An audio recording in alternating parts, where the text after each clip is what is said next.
આ વખતે શતાબ્દી ઉત્સવમાં એ પ્રત્યક્ષ દેખાય છે. બધાને અનુભવ થયો છે આ સ્વામીની આજ્ઞા છે.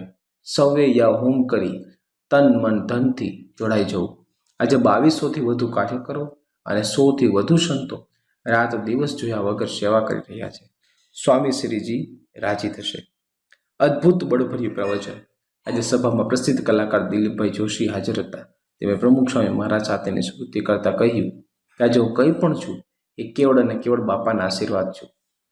આટલી લાંબી સિરિયલ ચલાવવી એક દિવ્ય વાત જ છે. બાપાની જ કૃપા છે.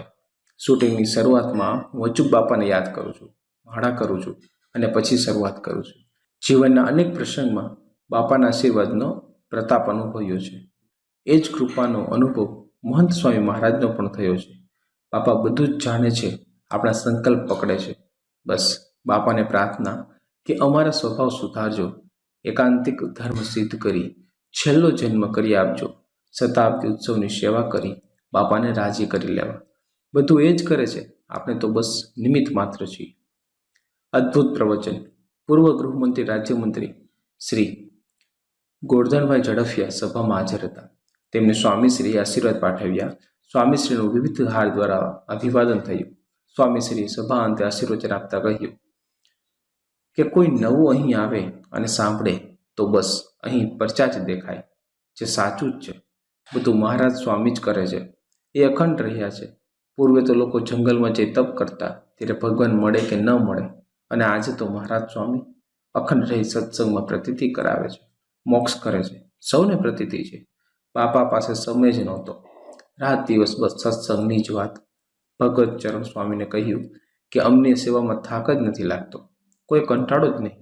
શ્રીજીનો સંકલ્પ છે કે જીવ માત્રને બ્રહ્મ સ્વરૂપ કરવા, તો આપણે એ સંકલ્પમાં ભળી જવું, સ્વામીને શ્રીજીને રાજી કરી લેવા. આજની સભાનો એક જ સાર હતો. સત્પુરુષ આપણા ગુણાતીત ગુરુએ પોતાનું સર્વસ્વ આપણા માટે કૃષ્ણાર્પણ કરી દીધું છે. બસ આ ઋણ ચૂકવવાનો વારો આપણો છે.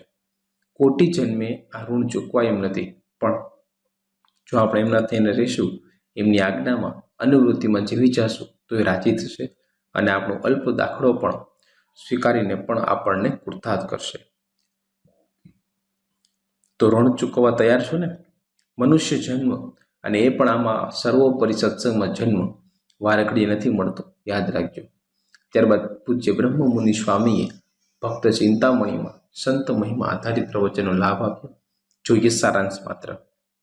સત્પુરુષ અહીં સતત 2.5 મહિના રોકાઈને ગયા અને સર્વને અદ્ભુત લીલા ચરિત્ર સ્મૃતિનો લાભ આપ્યો.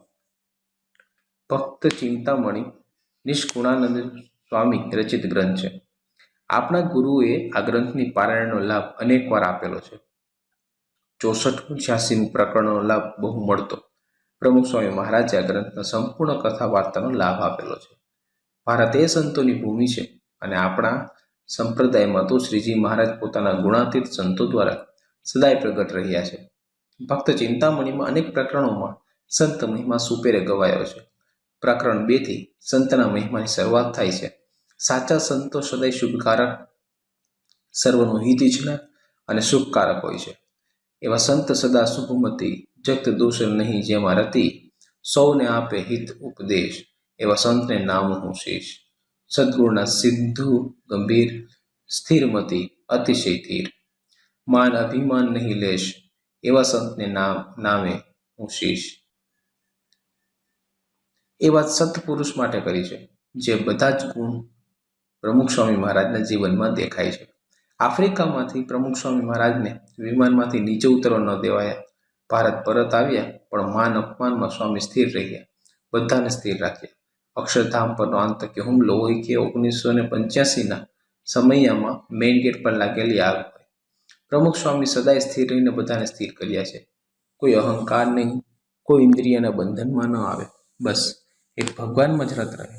બાપા ગ્રહણની સભામાં અનેક બીમારીઓ છતાં સતત નિયમ ધર્મમાં દઢ રહી કલાકો કથા વાર્તાનો લાભ લીધો. અહમ શૂન્ય જીવન, દેહના પીડાને ક્યારેય ગણકાર્ય જ નથી. નિરંતર ચાલતા રહેતા અતિ કઠિન કાર્યોમાં પણ એક પળ ભગવાનને ભૂલ્યા નથી. એમની દરેક પળ સર્વના કલ્યાણ માટે જ હોય છે.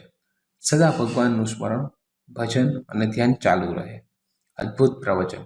સભામાં જાહેરાત થઈ કે આવતા રવિવારે રવિ સભામાં વિવિધ સંપ્રદાયના સંતોના દર્શનનો લાભ મળવાનો છે. એ પછી પૂજ્ય ઈશ્વરચરણ સ્વામીએ આશીર્વચનમાં કહ્યું કે ભક્ત ચિંતામણીના બીજા પ્રકરણમાં સંત મહિમા વિશે યોગી બાપા કહેતા કે નિષ્કુળાનંદ સ્વામીએ આ પ્રકરણ ગુણાતીતાનંદ સ્વામીનું જીવન જોઈને લખેલું. એ જ ગુણાતીત ગુણો આજે પણ પ્રગટ સત્પુરુષમાં મહંત સ્વામી મહારાજમાં જોવા મળે છે. અસંખ્ય કલ્પવૃક્ષ, અસંખ્ય ચિંતામણીનો પણ ત્યાગ કરીને આવા સત્પુરુષનો સંગ, દઢપ્રીતિ કરી લેવી એ જ આત્મદર્શન ભગવાનને પ્રાપ્ત કરવાનું સાધન છે. આપણા ભાગ્યનો પાર નથી. એમનામાં સદાય દિવ્ય ભાવ, નિર્દોષ ભાવ રાખવો તો જ દઢપ્રીતિ થશે. મોટા પુરુષને આપણે પ્રત્યે અનંત ઘણું હેત છે. એમને ભગવાનનું સતત અનુસંધાન રહે છે. મહંત સ્વામીએ સમીપ દર્શનમાં પધારેલા હજારો હરિભક્તો પર અનંત હેત વરસાવ્યું છે. એમનું સ્વાસ્થ્ય એટલું સારું નથી, પણ એમનું કાર્ય ચાલુ જ રહે છે. કોઈ વાતે થાકતા નથી. એમની આજ્ઞા કે સંપ એ પણ મહિમા સાથેનો સહૃદય ભાવ, દિવ્ય ભાવ, દાસત્વ સદાય આપણા જીવનમાં રાખવો, રોજ એની તપાસ કરવી, તો જ બાપા સદાય આપણા પર રાજી રહેશે. તો આજની સભાનો એક જ સાર, જીવને જો સાચા સંતનો મેળાપ થાય, જીવ એની સાથે જોડાઈ જાય તો કલ્યાણમાં કોઈ ખામી ન રહે. આપણે તો સદભાગી છીએ કે આવા સત્પુરુષ સામે ચાલીને આપણને મળ્યા છે. સગા સંબંધીઓને ઘેર હરવા ફરવા જવાની પણ શાંતિલાલની પ્રકૃતિ નહોતી. મોસાળના ગામ લાછરસમાં માત્ર 5-6 વાર જ ગયેલા. જ્યારે ત્યાં જવા નીકળે ત્યારે ચારસદથી ચણોદ સુધી ટ્રેનમાં જતા. ચણોદથી હોડી દ્વારા નર્મદા પાર કરીને સામે કાંઠે પહોંચે, ત્યાંથી દમણીએ લેવા આવ્યા હોય તેમાં બેસી લાછરસ પહોંચતા. જ્યારે જાય ત્યારે 15-25 દાડા રહેતા. શાંતિલાલ ક્યારેક ખડ મોસાળ મેનપુર પણ જતા. તે માટે ચારસદથી ગાંડા વાટે કરાડી થઈને પોર આવતા. પોરથી ઢાઢર નદીનો ઢાળ ચડીને મેનપુરા પહોંચતા. અહીં પણ ગામની ગીર્દીથી દૂર તળાવની પાળે આવીને ઘણીવાર બેસતા અને ધ્યાન ભજનમાં લીન થઈ જતા. આમ જગતથી નિસ્પૃહ શાંતિલાલની સવાર ઉઘડતી ભક્તિથી. સવારે ઉઠીને સ્નાનાદિથી પરવારી પૂજાપાઠ કરવાનો એમનો નિત્યક્રમ. જ્યારે શરૂઆતના વર્ષોમાં રાજનગર રહેતા ત્યારે અવસ્થા નાની, એટલે પૂજાપાઠ કરવાના થાય નહીં, પણ તો એ ભક્તિનો વેગ એવો કે બાપુજી પૂજા કરતા હોય તો તેઓની બાજુમાં ગોઠવાઈ જાય અને મૂર્તિઓને ટગ્ગર ટગ્ગર નિરખ્યા કરે. પછી પુનઃ વતનમાં આવ્યા ત્યારે નાના અક્ષર સ્વામી દ્વારા પૂજા લઈ લીધેલી તે નિત્ય કરતા. આ વિગત સંભાળતા તેઓ અવારનવાર કહેતા કે નાનપણથી જ પૂજા કરવાની ટેવ પાડેલી, પોતાની જુદી જ પૂજા. પૂજામાં શ્રીજી મહારાજ, ગુણાતીતાનંદ સ્વામી અને શાસ્ત્રીજી મહારાજની મૂર્તિઓ પૂજતા. તિલક ચાંદલો પણ રોજ કરતા. તે માટે તારનું તિલકિયું વાપરતા અને કોરા કંકુનો ચાંદલો આંગળીથી જ કરતા. નિત્ય પૂજા બાદ મોંમાં જળકળ મૂકવાનો નિયમ. શાંતિલાલે જડબે સલાખ રાખેલો. ગામમાં આવેલા સ્વામિનારાયણ મંદિરે પણ દર્શન કરવા જવાનો ક્રમ ગોઠવેલો. શાંતિલાલને શાસ્ત્રીજી મહારાજના પ્રથમ દર્શનની સ્મૃતિ પણ આ જ મંદિરની. એ દર્શનથી જ શાસ્ત્રીજી મહારાજની રુચિમાં ભળીને તેઓને રાજી કરવાનો ભાવ અંતરમાં જાગી ગયેલો એવું તેઓ કહેતા. એકવાર એક પત્રકારે તેઓને પૂછેલું કે આપને આધ્યાત્મિક અનુભૂતિ થઈ હોય એ બાબતે પ્રકાશ પાડશો? ત્યારે તેઓ જણાવેલું કે અમારે તો અનુભૂતિનું મુખ્ય કારણ ગુરુ કૃપા. શાસ્ત્રીજી મહારાજનો યોગ થયો એ જ અનુભૂતિ. આમ શાસ્ત્રીજી મહારાજના પ્રથમ દર્શનની આવી અમિટ છાપ તેઓના અંતરમાં અંકિત થયેલી. નિશાળેથી આવીને સાંજે મંદિરમાં થતી સંધ્યા આરતીમાં શાંતિલાલ અવશ્ય પહોંચી જતા. રવિવારે સવારે દર્શને જતા. આ બાબતે દિવાળી બાનો ખટકો પણ ખૂબ રહેતો. જે દિવસે મંદિર દર્શનમાં રજા પડે તે દિવસે માતૃશ્રી ભોજનમાં પણ રજા રખાવે. ગઈકાલે શાંતિ દર્શને આવેલો કે નહીં એમ મંદિરમાં રહેતા લલ્લુ ભગતને પૂછપરછ કરીને તાળો મેળવે. પણ શાંતિલાલનો તો જ ભક્તિનો ઈશક એવો હતો કે માતાને કોઈ દાડો નિશાસો નાખવાનો વારો જ ન આવ્યો. સંધ્યા આરતીમાં જ્યારે શાંતિલાલ નગારું ઝાલર વગાડતા, ઝાલર વગાડે ત્યારે ક્યારેક એક મોગરી એટલે કે દાંડીથી વગાડે તો ક્યારેક 2 મોગરીથી. બાળકોમાં નગારું ઝાલર વગાડવા માટે પડાપડી થાય, પણ તે વખતે શાંતિલાલની રીત અનોખી રહેતી.